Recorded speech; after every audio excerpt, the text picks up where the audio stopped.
came from the mud. There's dirt on my hands. Strong like a tree. There's roots where I stand. All right, Spur Chasers, welcome back. It's the end of the season, and I've had quite a few questions on the pack. And in the past, people have said, you're going to do a pack review or dump your pack or any of that kind of stuff, because a lot of people like to do that, what's in your pack kind of video. So, season's over. It was a good one. Still got at least 2 more videos to edit and put out. Hope you're enjoying them. Anyway, so here we go. End of season. I'm using the Nightingale RNG 300 pack, and I've used it now for a season plus this season as well. So 2 seasons on it. And I think at this point in time I could give it a good ethical review just because of the fact I put some time into the pack. Now if you're the kind of turkey hunter that likes to throw his turkey in the pack as a whole bird and hike out, this is not the pack for you. If you're an absolute minimalist, it's a very good pack for that. If you're at a point in your turkey career where you just really want to breast out and thigh and leg out the bird in the spot in the woods, you can throw all that in the back of this pack in bags and hike out with it, no problem whatsoever. You can take the tail, the beard, all that will fit in this pack without issue. So in the meantime, let's just take a look at this thing and I'll give you some input on it. It's a great pack. It'll fit anybody. It is extremely adjustable in so many ways. It has great opportunities for attaching items to it. And the seat cushion in it is fantastic. I really like the way this is designed. It stays up and you can adjust the tightness of it so it's there when you're hiking. When you want to drop it down or you're getting close and you think you might need to sit quick, you can take it, flip it around, and it sits right there. So you can walk with it like this, and if you need to sit down really quick with it, you can, and it's ready to go. And when you're done with it, you just take it, flip it back up out of the way, give it a pat up into position, and it pretty much stays there if you keep this lower strap loose enough. Right now it's kind of tight for me, so it's going to want to slip back down. But if it's loose enough and these are tight enough, it'll stay up on the back, no problem. Anyway, moving right along. Shell holders on the outside. I'm not a big fan of that. But what I have noticed is kind of a neat idea, and I started doing that, is keeping one coyote killer on the outside ready to go. Lots of times, and we had a great one this year with a yote real close to us, and James smacked that dog good. But many times when I've been turkey hunting, I've seen coyotes out in the distance sneaking their way in, and I'm thinking I really don't want to unload one of my $12 turkey shells or any turkey shell onto a coyote. But if you keep a number 4 Longbeard XR, you're going to take that coyote out like it's no issue whatsoever. So number 4 is a great one for that. And you can even do better, whatever coyote load you want. And I think that's worth keeping up here out of the way. No issues. And I like the XR because it's a black shell, so it doesn't stand out in any way. So that is one good thing about it. This is a dry pocket in it, and I've basically been keeping the GoPro in there. So the GoPro sits in here nice. My large size phone fits in there also, no problem. And it is 100% dry and water sealed. So it works good for this as well. The GoPro sits right in there, no issue whatsoever. So that's a good pocket. Up here you got some quick access to mouth calls. You can stick a call in here. I don't normally do that. I do have one in there right now. And it's got a nice magnet hold and it seems to stay closed, no issue. What else? Okay, inside of here, this is where I keep my mouth calls, and I keep them in a pouch. And traditionally that works best for me. It keeps them organized, and I like to keep them ready to go. I've already worked them in the morning so that all the reeds are ready and loose most of the time. So one item out, and this is by Primos. It's a really nice little mouth call holder. You can stick it in your pocket anywhere. Really keeps you organized. So let's dump that out. Also up in here, crow call, indispensable. And I like the Primos one, not because it sounds just like a crow, but because it is bloody loud. And really what we're looking for with this, even in the morning in the dark, a loud blast reaches really far and lets you know where the birds are. And if you're stalking in on a bird, you don't want to keep calling to them with your mouth call because they could be moving towards you. If you just want to locate them, this is a great locator with the Primos loud crow call. That fits in there no problem. I also keep my tags in here.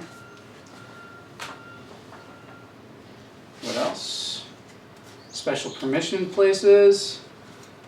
I got my spur gauge in here. Any little notes and things you want to put in there. I have my tape measure, small little tape measure. Check beard length. And, oh yeah, got some Vogue vitalizers, just little energy pick-me-ups when you're out in the woods because it has lots of little pockets inside here. Really nice. Alright.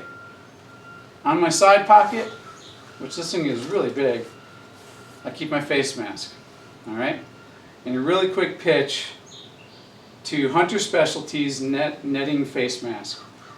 This is the best face mask out of all the ones I've tried over the years, and I always go back to it. And I've tried expensive ones, but this thing is really inexpensive. It works extremely well. I know some of you don't even use a face mask, but you know, if you're going to get up tight and close like we do, you got to have something on to conceal this white face. If you're just going to hide around the corner and pop the turkey the second he shows up, you could get away with just about anything, and I know a lot of you do. But for those of us who really want the stalking game, who really want to get in tight on a bird, maybe even let a bird pass by unnoticed, and I got a good video coming out where my hen literally walked, I swear, 3 feet from my feet with us holding tight and not moving, because movement's everything, never noticed us. If I didn't have this on, she would have. So face mask in the side pocket, and gloves in the side pocket. Again, if you're really dressing up like a turkey hunter, you want these items. Now these are redhead gloves. I can pick them up at Cabela's right now, and they work great. I think they're good for at least 2 seasons in my opinion, then they kind of wear out. So big side pockets that go really deep, and you can reach in and grab these straps and adjust them from inside this pocket as well. So you got a big deep side pocket. Got this pocket. We got the dry pocket down here. And here's one issue I have noticed. So I got some wear going on right here on this dry pocket because it's pretty, you know, it's a stout, tough pocket. And that's mostly from me having my gun here, and my gun tends to be rubbing on this pocket. So there is one negative so far with a little bit of wear, but I think I could easily put a piece of material over it. Wouldn't be a problem. Got to modify stuff. All right, another small pocket right down in here. Protein bars. Got to have them. Protein bars coming out. So we're doing a pack dump. What else? Another protein bar.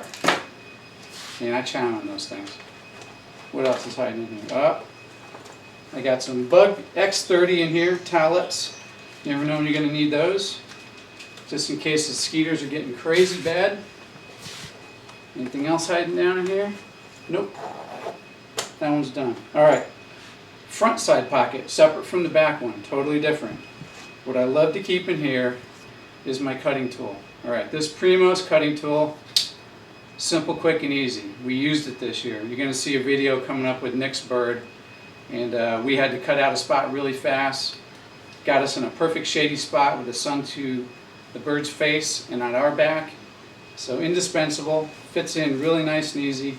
It's a big pocket, as you can see. I can reach in really deep into this pocket. Tons of room, and it's got little cubbies inside of it if you want to organize stuff too. But back one, front one, different pockets. Cutter coming out, a Primos cutter, 12 bucks. Amazing, still sharp as a razor. Locks into place, really good grip. You know, even if it's soaking wet, this grip is great. And then quick unlock, back in. Alright, that pocket's empty. Reaching across. Binos. Alright, I picked up the Vortex 10x32 Diamondback HD binoculars. These things are amazing. The clarity is spectacular. The size and weight is fantastic. Quick slip into the pocket. I love it. Quick out, no problem. Really good binos, and you can find some great prices on the 10x32s. I think for a turkey hunter or even big game, these are fantastic. If you're looking for a wider angle of view, then you probably need to go with different ones, but give them a try, go check them out. I think Vortex has done a great job with these binos. Alright, so the binos are good. Another big deep pocket, no issues in here. Again, it has little insert areas so you can put other small items in it or get things to be holding more stationary inside of here. That one's good and zipped up. Another big side pocket. I don't think I have anything in this. I don't. But again, you can reach through and adjust these straps for the chest clip and the lower clip if you want to tighten them up. You want to tuck these straps inside so they're not hanging out like this. But I'm always readjusting depending on what I'm wearing, so I tend to leave those out. Okay, nothing in the side pocket there. Upper front, I keep Premium Max Elite Insect Repellent Sawyer up in here because, again, there's shell holders up here. Or you could say that they're holders for, if you're using a pot call, you can put your 3 holders here. It has room for that all the way down deep, so your call scratch sticks would fit in there really nice and easy for your pot call. But for me, I don't use one. I'm strictly a mouth call person, so I put that in there and anything else, but not much in there.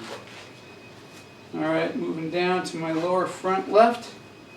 This is where I stuff all my rubber bands, and there's only 2 left. It was a good season. Also, there's another internal shell holder in here. Let me pull out some shells. Right now I keep about 3 additional shells in there right now, so I'll take those out. And what was my favorite shell for the season? Well, that's yet to be determined. I'm not totally sure. I'll be honest with you, I stuck with Apex through the whole season, and I used their TSS number 9. I got the box right here. The Apex, it was a GT3 3-inch, 2 1/4 ounce number 9 shot, 1,190 feet per second. I tell you what was really fun about these shells. Not only are they extremely well made, no issues with them rolling around your pockets, not going to come apart like some other shells tend to do on me.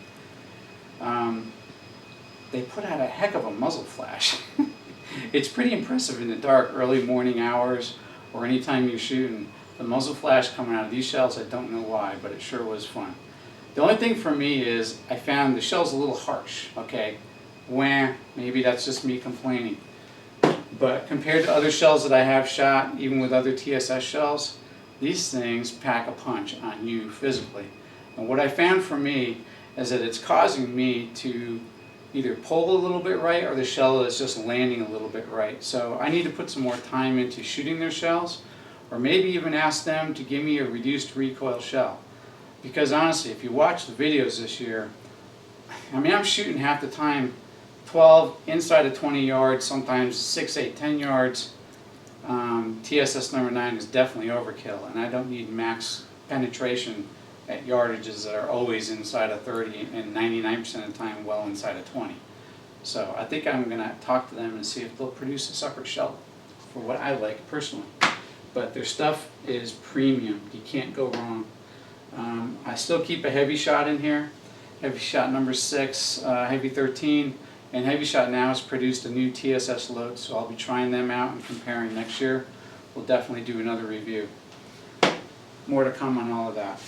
Alright, so the shells are out of my pocket that I keep spares right here, just in case. I normally put 2 in my gun. 1 is a follow-up. You're never going to get more than 2 shots, in my opinion. 1 shot's all you should need in a perfect world, but we sure showed that not to be true this season again. Alright, if you're a box call person, it's got a great spot for a box call. And the pocket's designed really nice to hold it nice and secure. You can make it tighter if you want to, but it's not falling out, I'll tell you that much. It's got a clip here, goes through this, and you can also tighten this up around it. Then it's got a separate spot, I don't know if you can see that, where the top of the call will slip in so it's not rubbing against the box call itself, making noise. So pulling this out, there's a million boxes of choice, and there's some great ones being made. One that has worked good in the past, when I did use one, again, Primos wet box. It's a good box call. I'm not going to demonstrate it, not getting into calling right now. If you want to play around with this, you should check it out, but I'll tell you what, in the pouring rain, this still works. And that's pretty impressive. So, give Primos wet box a try. Great pocket. I suppose if you didn't want to put that in there, you could probably stick a water bottle in there. Options. I don't do that. This comes with a water pack. Let's close this back up. Most of the time I keep nothing in there at all. I just don't need it. Again, I'm strictly mouth call. Alright, front is empty. Also up here, there's lots of places. There's D-rings and places to attach stuff. On this side I keep a small knife because it's easy. This is a little duck knife. You can pick them up at Cabela's. Once you get it razor sharp, it stays pretty darn good. It's easy to keep sharp if you have a good blade sharpener. It's there all the time, simple and easy. And I keep a D-ring up here because most of the time I'll take the camera when I'm not using it and just clip the handle on here, and my camera just sits here ready to go. I can quickly unclip it. So that's nice. Alright, the pack doesn't come with a water bladder, but it comes with a space for one. So you find whatever water bladder you like. And what's nice about these pot call holders, which again, I don't use pot calls, but you got two of them, a larger one and a slightly smaller one on top. It's really easy to keep my bite tube down in there and quick access, and you don't see it. I like that. Holds it in place instead of it wagging all over the place like some of them do. Alright, there's the front. Pretty much done. Let's take a look at the back. Flipping it around. Fully adjustable in every direction on this thing, and it's got extra straps on the back where you can loosen them up if you want to put clothing in there. Well, let's take a look at what's on the back side. What do I keep in mind? Alright, really quick. Pop this open. And again, I said a whole bird fits in here, and probably two whole birds if you're just going to breast them out and thigh them out. I keep one lightweight insulated shirt in here just in case. If it's really hot, obviously I don't even bother having that in there. I have a couple 2-gallon freezer bags and 1-gallon freezer bags. Simply put, you can fit a whole turkey breast and probably 2 full turkey breasts inside a 1-gallon freezer bag. And then the 2-gallon is for the thigh and the leg because they're long and they'll fit in there no problem. And you can just roll them up, switch the air out, stuff it all back in with the bird. So that's in there. I keep a light in there just in case, but I never walk in the dark with a light.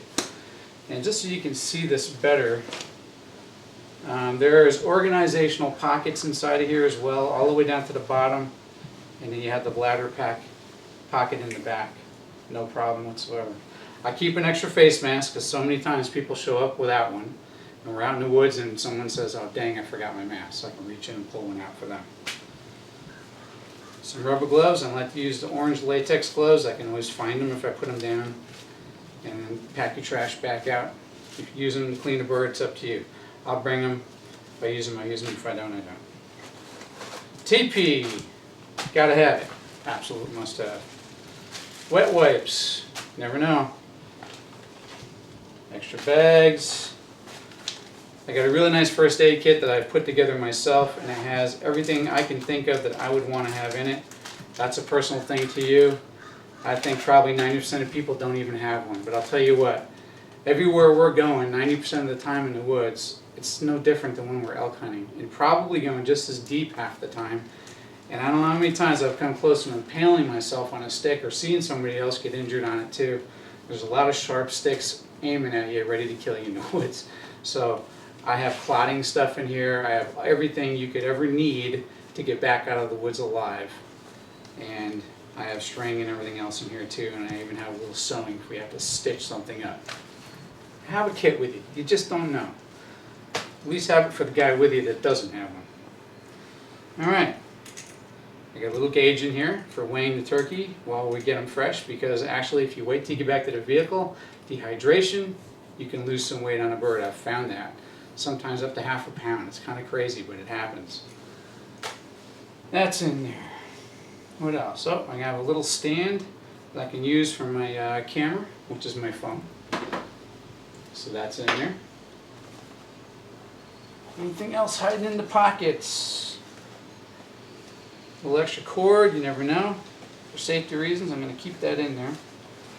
Everything in my turkey pack stays in my pack once I'm done for the season. It gets stashed away. Turkey hunting is not elk hunting and deer hunting. Totally different things. Dump my water, clean it out, dry it. That's what's in the back of my pack. So there's the Northwest Fur Chasers pack dump.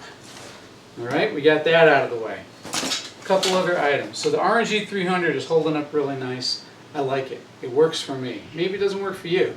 They also have an RNG 200, which is even more minimalist. It reduces the size of a lot of things, and I think I could get away with that one just as easily and have even more mobility and freedom. It's something to think about. Go check them out, Night and Hail. Great stuff. Great pack, holding up well. A couple other items worth talking about here. Let's take a look. All right, boots for turkey hunting. I really like my Kentrex. I mean, these are amazing pack boots. They are stiff, they are stout, they're going to last forever. I really think, get yourself a pair of really good mountain boots. Doesn't have to be Kentrex. Yeah, they cost a fortune, but over the years of cheaper boots, I've spent probably the same amount I could have spent on these. I have beat these to death now for 3 seasons, turkey hunting, elk hunting, and deer hunting. And they fit like a glove. And what's nice is you can send them back to Kentrex, have them redone. They'll strip the soles off for you for like $150. They'll redo the soles, give you new laces, fully condition it, replace anything that needs to be replaced, and mail them back to you. Hard to beat that for $150. And they one solid piece of leather. It's just one big glove. And boy, once they form to your foot, you don't ever want to go without them. We're going up and down the same stuff, like I said before, as when we're elk hunting. So, sure is comfortable. And here's a pitch for, Crispy makes a good boot too. You can look at them, and if you want a place to buy them locally in Spokane, Spokane Valley Archery actually has a lot of the Crispy boots, and they tend to have quite a few in stock, and it's a great place. Go talk to Josh and tell him I said hi. He's the owner. Anyway, my Kentrex. Another item everybody should be wearing, and so few people even know about it. Other than a really good hiking sock, it doesn't have to be thick, it just has to be a good sock. Take a look at Fox River, and they make liner socks. Now what is a liner sock? If you look at this, it's super thin, almost like a stocking, but not quite. It's more durable than that. Don't buy other brands. Stick with Fox River. They seem to hold up year after year, wash after wash, no problem. But what this does, you put this on first, then you put your hiking sock on over it. It creates 2 different walls, and they can slip against each other. Instead of your foot rubbing against your boot, you're never going to get a blister wearing these. You come home, your feet feel way more alive and ready to go. I can hike all day long, 12.6 miles worth of non-stop hiking, from 4 a.m., 3 a.m., all the way up until 9 o'clock at night. You can ask my wife. I've been out that long non-stop without doing anything else but calling and walking, and never a blister doing it this way. Get yourself some liner socks. Give it a try. You'll be very amazed. All right? My favorite turkey pants. After trying all kinds, and yeah, you can wear anything. It doesn't matter. Walmart brand for many years. But once I found these, I'm never going back. These things are amazing. They got this tiny little knee pad, and why do you need a knee pad? You don't need it. You can slip it right out, but it's so thin you don't even realize it's there. And it's nice sometimes when you're getting down on one knee and you don't have to have a rock punching you. It's got really nice pockets everywhere. These are made just like any other really good mountain pants. They wick dry so fast. Even if I'm walking through wet grass, these things dry out so quick. They're extremely well made. Got ties on the bottom. I don't even know what the material is fully. I think it's mostly a mix of nylon. Let's take a look. But just so you know, they're made by Old Tom, and they're called Technical Turkey Gear. So you go to Old Tom and look for Technical Turkey Gear. These are very expensive, but we're going to put the time in and enjoy our sport, have the best. They have little stash pockets here, zip pockets on both sides. Really well organized, great pockets, great zippers, extremely well made.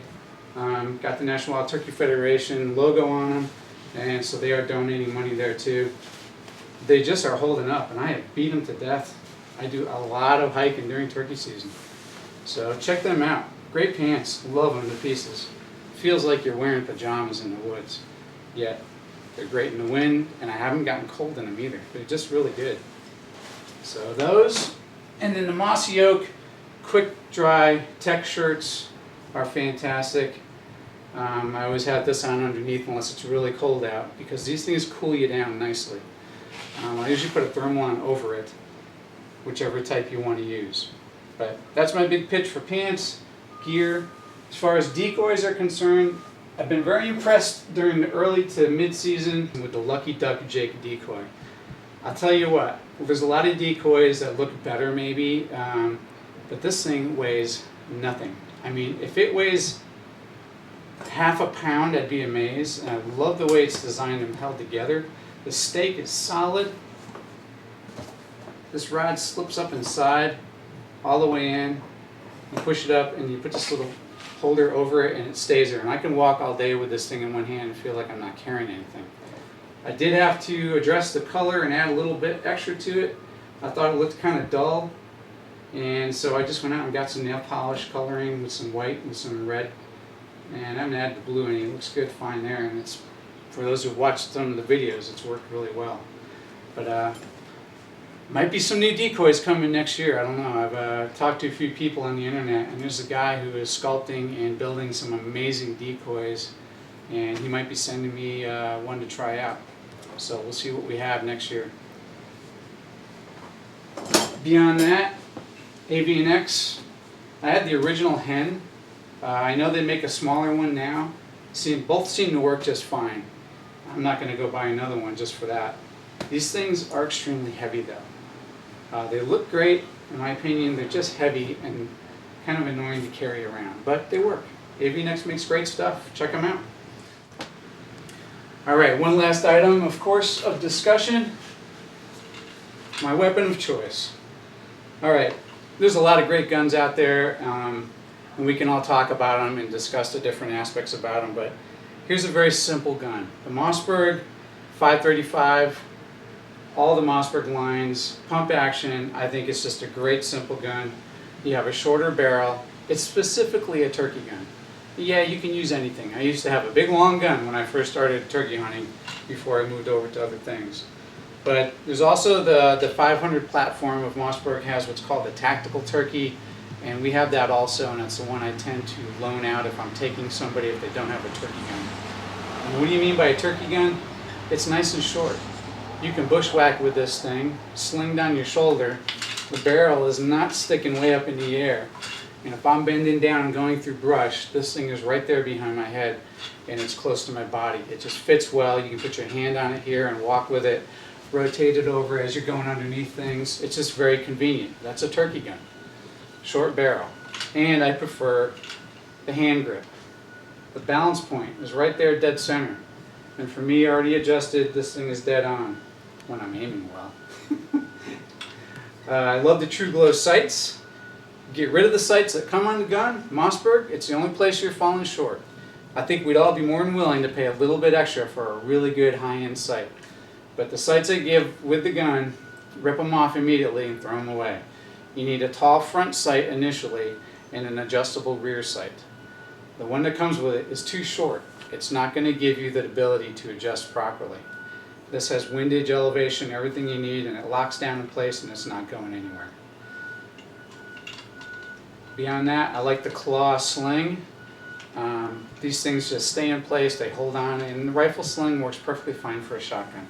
Quick adjust buckle, and of course, my camera mount. Very simple. I don't even know if you can buy these anymore.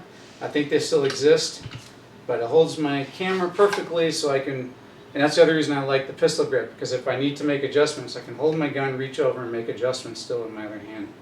Very simple and very easy. And of course, last but not least, Pattern Master, the Code Black choke. This choke is fantastic. With all loads, I've had no issues. I like the pattern that it puts out for me. Yeah, there's a lot of great chokes out there. You can try anything you want. But the make, the look, the design, and the function of Pattern Master, keeping the shot string nice and short. If you don't know what shot string is, go to the Pattern Master website and study what they show. Basically what it is when your shot's going out, you can either have a long line of shot flying through the air, or you can have a tighter, closer pattern of shot giving you maximum impact when it hits. And Pattern Master is showing to work just that way. A great choke, a great company, American made, great people standing behind their product. You can call them anytime. They've been fantastic when I've had questions or just chit-chatting a little bit. Thanks, Pattern Master. Appreciate it. More to come. that's it for the gun. That's it for those products. Good. If you have any questions about the pack or anything whatsoever, or any of the gear or any of my discussion points, feel free to hit me up on YouTube, or you can go to Northwest Spur Chasers on Instagram and tag me there, and I will talk back. There's not much else that I can think of, but it's been an amazing season. Thanks for watching the videos. Thanks for joining us on our hunts. And hopefully I'll see you out in the woods, and there'll always be more to come. Elk season, deer season, a lot of fishing. With the GoPro, I'm probably going to get more videos up. I just, when it comes to elk and deer, people are like, how come you're not doing any big game hunts? I do a lot of big game hunts. I just don't bring my camera, because it's finally a chance to just take a break and go have some fun without all that. But if I can make it happen, if I can get a partner that wants to do both, maybe we'll get some videos up too. More to come. Talk to you soon. There's always more to come.